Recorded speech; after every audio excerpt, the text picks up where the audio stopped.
بیچاری کئی روز سے دم توڑ رہی ہے، ڈر ہے خبر بد نہ میرے منہ سے نکل جائے، تقدیر تو مبرم نظر آتی ہے ولیکن پیران کلیسا کی دعا ہے کہ یہ ٹل جائے۔ تو پہلی بات میری ختم ہوئی، عالمی نظام خلافت دنیا کی تقدیر مبرم ہے، ہو کر رہے گی، اس میں کسی صاحب ایمان کو کوئی شک، کوئی شبہ، کوئی ریب نہیں ہونا چاہیے۔ البتہ اس کا اب دوسرا پہلو کیا ہے، اس کا آغاز کہاں سے ہوگا؟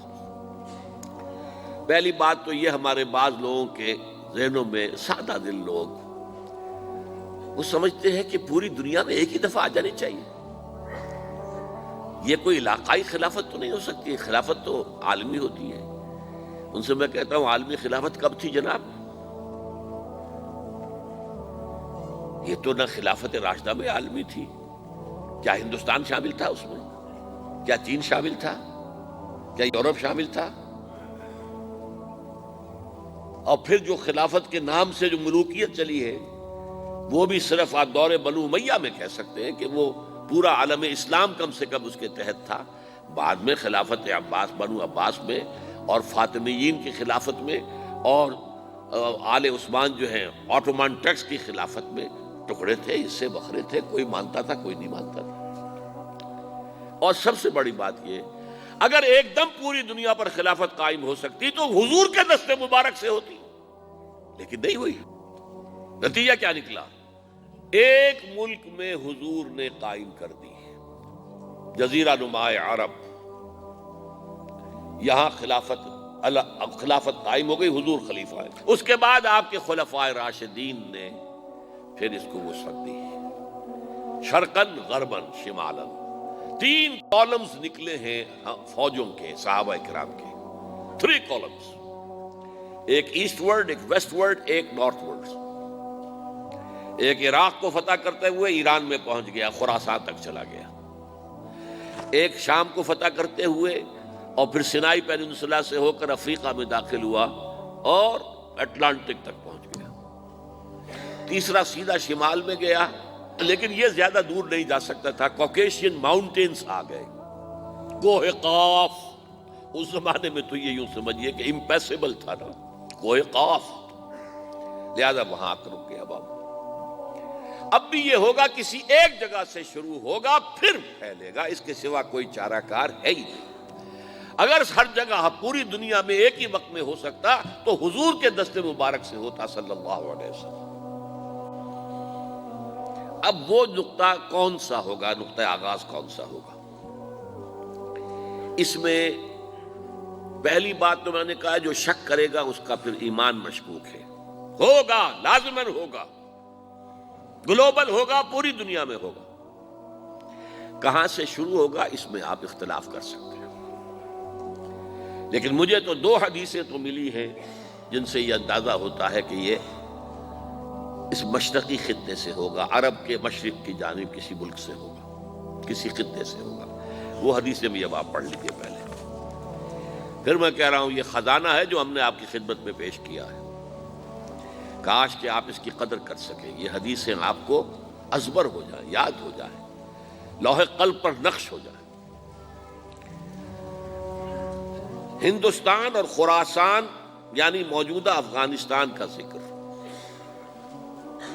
ابن ماجہ کی روایت ہے، عن عبداللہ ابن الحارث رضی اللہ تعالی عنہ قال رسول اللہ صلی اللہ علیہ وسلم یخرج ناس من المشرق یوطئون للمہدی یعنی سلطانہ، یعنی سلطانہ، دونوں طرح سے پڑھ سکتے ہیں اسے۔ حضرت عبداللہ ابن حارث فرماتے ہیں رضی اللہ تعالی عنہ کہ حضور نے ارشاد فرمایا، مشرق کی طرف سے وہ فوجیں نکلیں گی، لوگ آئیں گے جو عرب میں مہدی کی حکومت قائم کریں گے۔ یہ مہدی کون ہوں گے اس کا ذکر میں ذرا بعد میں کروں گا، لیکن نوٹ کر لیجئے کہ مہدی سے پہلے لازماً کسی مشرقی علاقے کے اندر وہ نظام قائم ہو چکے گا، تب وہاں سے فوجیں آئیں گی نا۔ یہ مشرق کون سا ہے؟ عرب کے مشرق میں آپ چلیے، ایران بھی آ جائے گا، افغانستان بھی ہے، پاکستان بھی ہے، اور اگر اسے اور توسیع دیں تو ہندوستان بھی ہے۔ یہ ہے عرب کا مشرق، اس سے فوجیں جائیں گی، جس کا کیا مطلب ہے کہ اس میں سے کسی جگہ پر نظام خلافت پہلے قائم ہو جائے گا، تاکہ وہاں سے فوجیں جائیں گی جو جزیرہ نما عرب میں حضرت مہدی کی حکومت کو قائم کریں گی۔ اب دوسری حدیث سنیے، یہ سنن ابن ماجہ کی حدیث تھی جو میں نے آپ کو سنائی، آپ نے پڑھی۔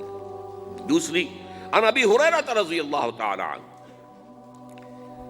یہ ترمذی شریف کی روایت ہے، قال قال رسول اللہ صلی اللہ علیہ وسلم یخرج من خراسان رایات سود لا يردها شیء حتی تنصب بایلیا، خراسان کے علاقے سے سیاہ جھنڈے لے کر فوجیں آئیں گی، ان کا رخ کوئی موڑ نہیں سکے گا، ان کو پیچھے پھیر نہیں سکیں گے کوئی بھی، یہاں تک کہ وہ یروشلم میں جا کر جھنڈے نصب کر دیں گے۔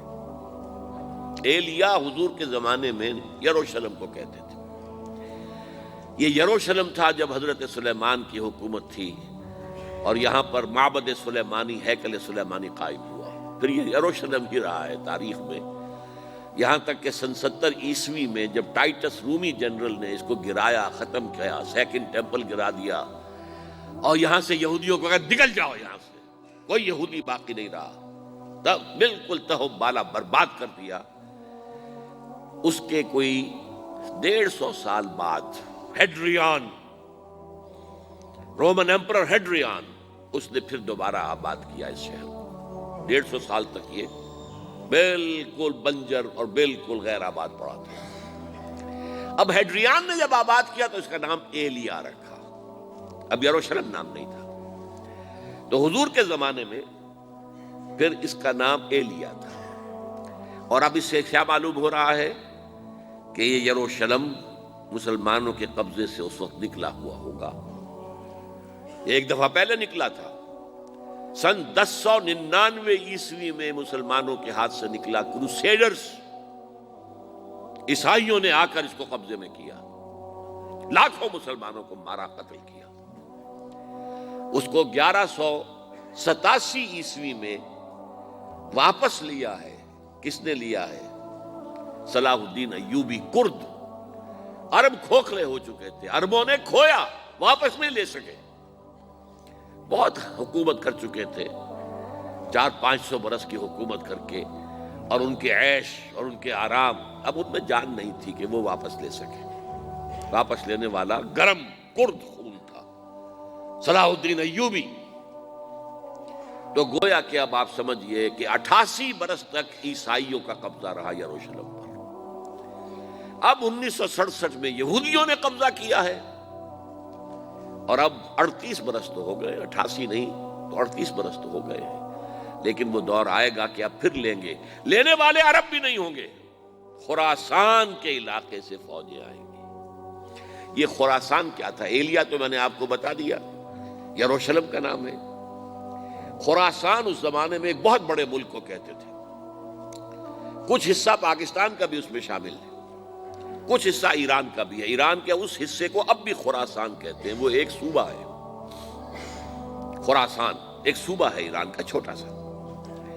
پاکستان میں خاص طور پر یہ جو علاقہ مالا کنڈ ایجنسی کہلاتی ہے، اس سے اوپر جتنا علاقہ ہے، اور یہ جو واخان کی ایک پٹی آتی ہے اوپر، واخان افغانستان کی ایک پٹی سی دم سی چلی آتی ہے جو جا کر چائنا کی سرحد سے مل جاتی ہے، یہاں سے لے کے یہاں تک یہ جو مالا کنڈ کا وہ درہ ہے اور پہاڑ ہے، یہ بھی خراسان کا حصہ ہے۔